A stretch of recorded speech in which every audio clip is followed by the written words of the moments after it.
In this video, I'll show you how to cancel an order on GrubHub. First, make sure you have the latest version of the GrubHub app. Go to the Google Play Store, search for GrubHub, and ensure your app is up to date. Enable auto updates if you haven't already to always have the latest version. Next, open the GrubHub app and sign in to your account. Once signed in, tap on the Orders section. I don't have an active order to show you, but follow these steps to cancel your order. Find the order you want to cancel at the top of the Orders page and tap on it. In the top right corner of the screen, tap the Help button. Select Cancel Order and provide a reason for the cancellation. Tap on Chat with Us to open a chat window with GrubHub customer support. The support team will review your order and inform you if it can be canceled.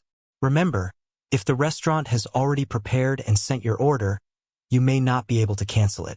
If you urgently need to cancel, try calling the restaurant directly to discuss the situation. If this video was helpful, please like and subscribe. Thanks for watching, and see you next time.